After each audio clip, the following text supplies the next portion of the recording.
Now that you've been living in Shanghai for 20 years, like what job do you do? Actually, I'm a tour guide.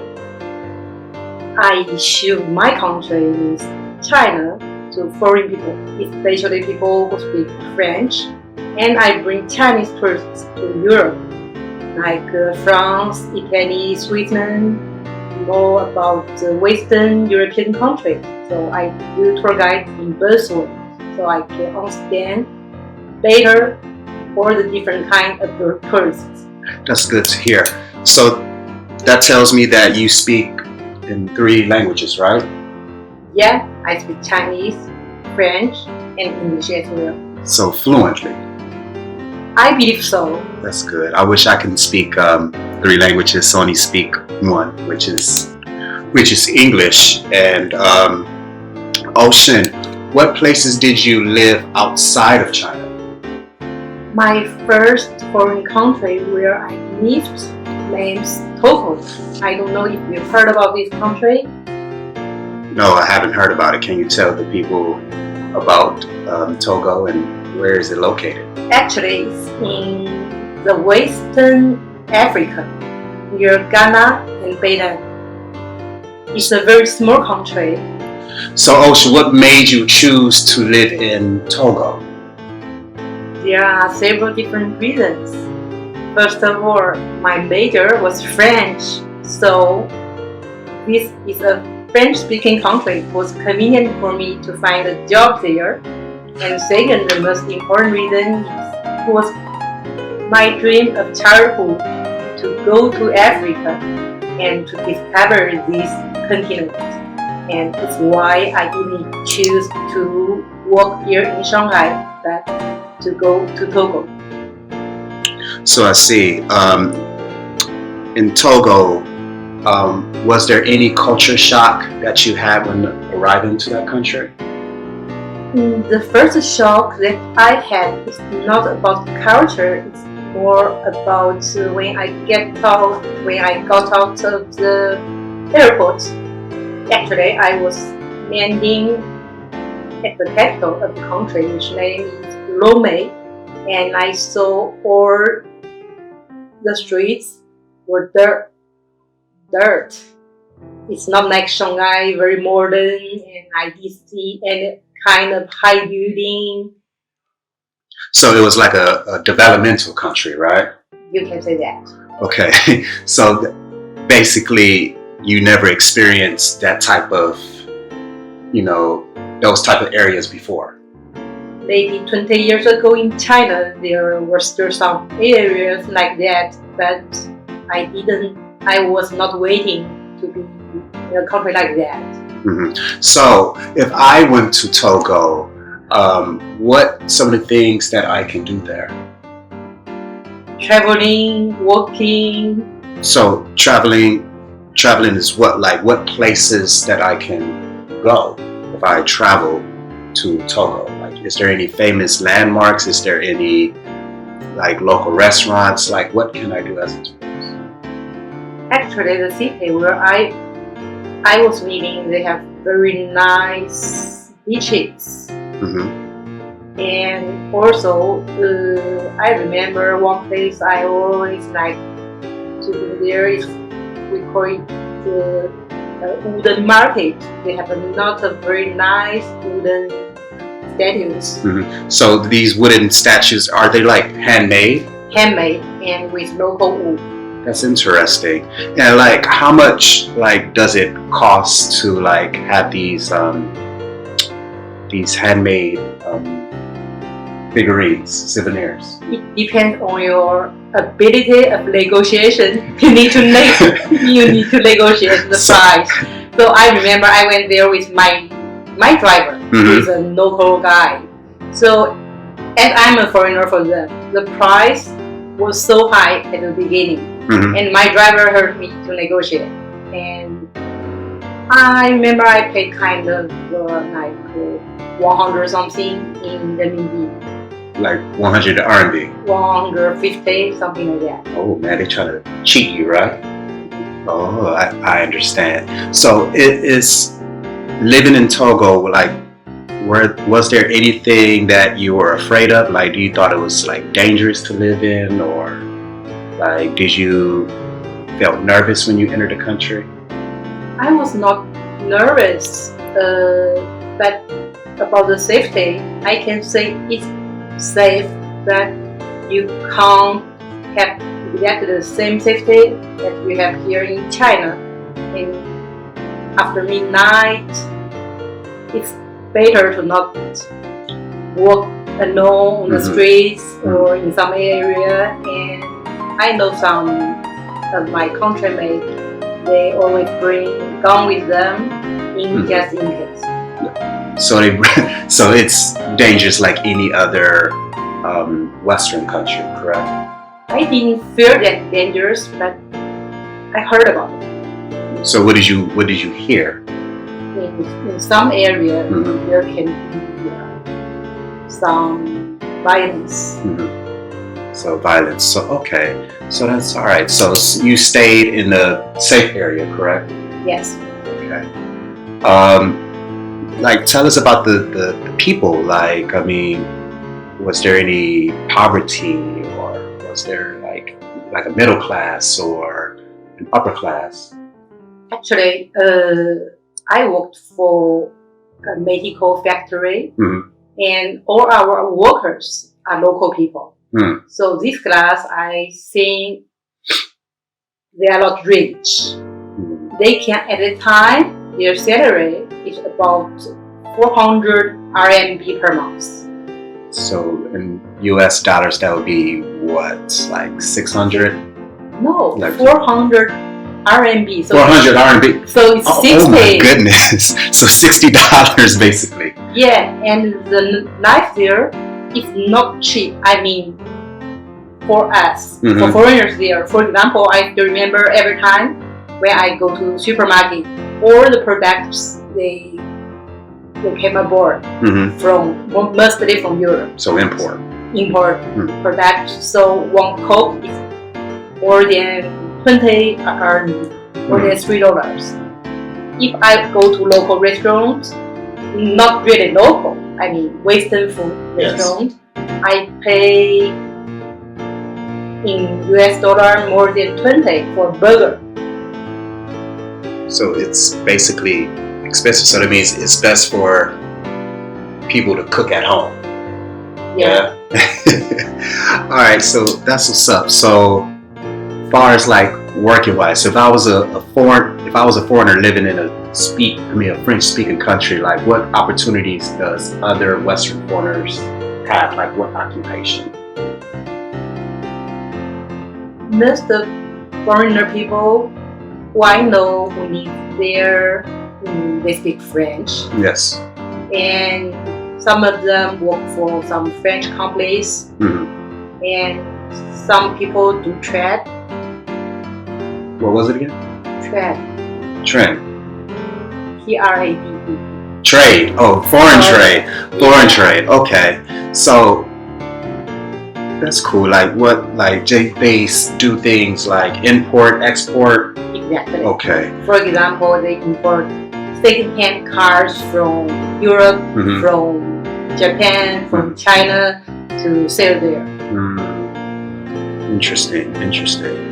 So, was there like any jobs that, like, far as like speaking English or teaching English? Yeah, there are some international schools. Okay. So they need foreign teachers. Interesting.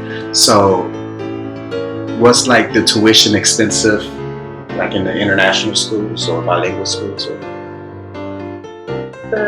I didn't really have an idea about the price, about the school fee. But if it's an English school, it costs more expensive than the public school. Right, understand. So we're gonna like switch over from Togo to a different country that you live in. So what other countries you actually live? Yeah, after Togo, I decided to continue my studies. So I went to France, which is logical as my major was French. Yeah. So I lived in Dijon. I don't know if you heard about it. It's in Burgundy. Burgundy. Yes. Okay, I think the viewers know what Burgundy is. So it's a small city, right? You can say that. Okay, so what is there to do in that small city? Was it like a village or was it like a small metropolitan area? You can compare the city like, for example, Suzhou or Nanjing. Okay. This kind of city. Okay. So, like, if I went there, what can I do as a tourist? There are a lot of historical monuments to visit. Like what, for instance? For example, what we call the Palais des Ducs, means the palace of ancient noble. Yeah, the S2E1 is very famous, which is transferred to a museum. Yeah. And also they have a lot of other kind of historical monuments like the Catholic Church. So was like the Catholic Church, was it bigger than Notre Dame? No, it's smaller. Smaller? Yeah. So like the area that you lived in, like it's just small churches, small monuments, correct? You can say it. Yeah. Okay, so like if I live there, like what type of food can I eat there? Of course, you can have French food, and in this region, this area, we have a very famous sentence: "We eat where and we drink where here." It means the food and the wine of the area is quite famous all over the country. Everyone knows wine from Bordeaux, but the wine from Burgundy is as famous as the wine from Bordeaux in France. Oh, so I see. So like, it's better to have like wine, with your drink, right?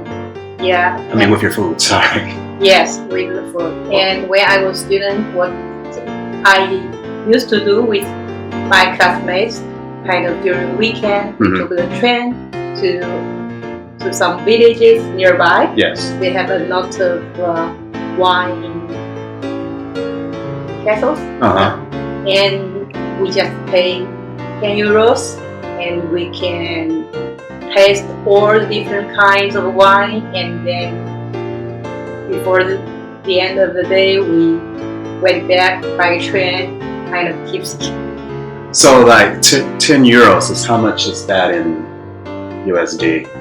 10 euro, 12 US dollars, I think. $12 of all you can drink wine, like wine tasting. Wine tasting. It's a student price. Oh, so how much? Okay, so how much would it cost as an adult?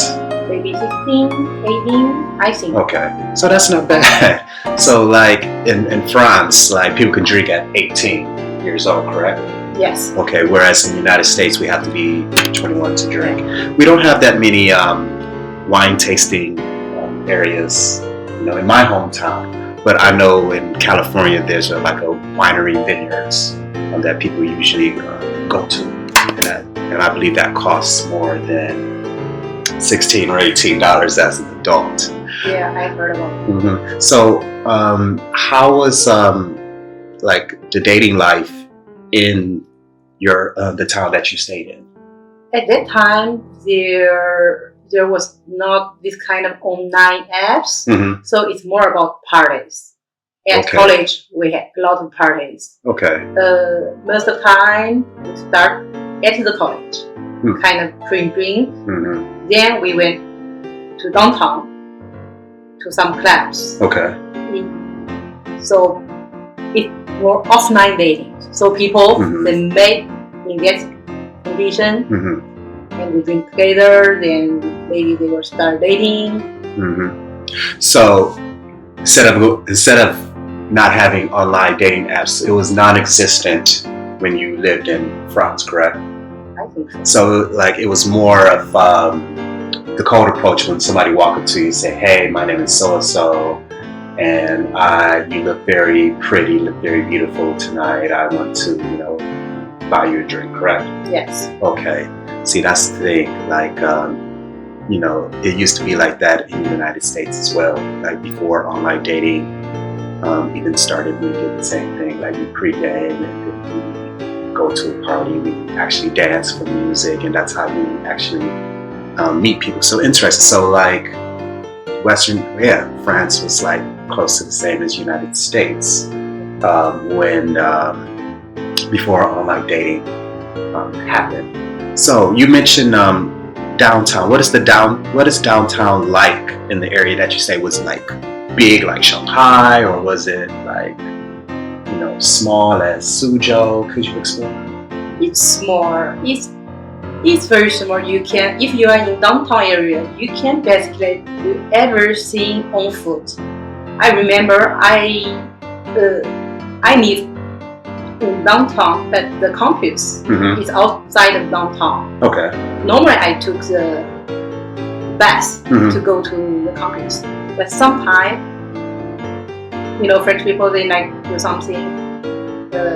We call it la crève, means people don't show up for work. They want to manifest by this way. Oh. Do you have a particular word for that? I mean, usually they just don't want to come to work on time. No, it's organized. It's organized by their company. Yes. So like team building. No, I don't know how to say. For example, or the bus drivers or the train drivers, and today we don't work. Okay. So like they want to, for example, have more salaries, have more holidays. So it's the way they manifest. We don't have that in the United States, but I feel like companies give their workers more time off to feel relaxed, like do something in their own leisure. No, not at all. Oh, not really. No, it's not the same thing that we are talking about. Yeah, it's kind of they have in every company they have an organization. Even in the college, we have this kind of organization. Their duty is to protect all the rights of the workers or students. Okay. So if we want to have a higher salary, have more holidays, and the company it's not okay. I think I got it. It's like a union. It's a union. Okay. Organized. Yeah. Yes. I understand. Okay. So we have unions in the United States. Okay. Now I know what you mean. Oh, I feel like a dumbass. I really feel like a dumbass, but it's okay. But so back to our topic. So when these bus drivers didn't work, so I could do everything on foot. So it means the city downtown is not big. Okay. So like usually like in our downtowns it's a little big, but we just have to drive all the time because we have like long blocks to go to, and it's a journey. But like for you, when you lived in France, like you can easily walk, to certain places, correct? Yes. Yeah, that's the thing. Like, especially like for instance, if you go to a restaurant in the downtown area, you could easily just walk, and it was less dangerous, correct? Yeah. For us, it's the opposite. Like we eat downtown, like most likely you have to protect yourself from being, shot or being mugged. Interesting. Wow. Because I've never lived in France or ever gone to France before, so that's why I asked you. Like the places that you stay, even in Africa. I've never been to Africa. Like I'm really thinking about going during the summer. Probably South Africa first. Because I have co-workers who are from South Africa, and they really want me to spend time in certain cities like Durban or Johannesburg or Cape Town as well. They suggest to really go to Cape Town, and because it's very vibrant, it's very peaceful there. But I'm still thinking about that. However, so those the only two countries that you stay, Yes. Togo and small city in France. I forgot it was called again. Dijon. Dijon.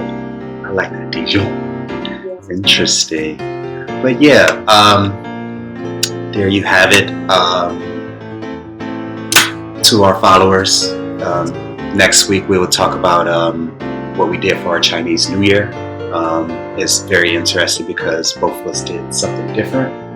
So please follow, subscribe, leave comments below. Until next time, be safe, protect yourself at all times.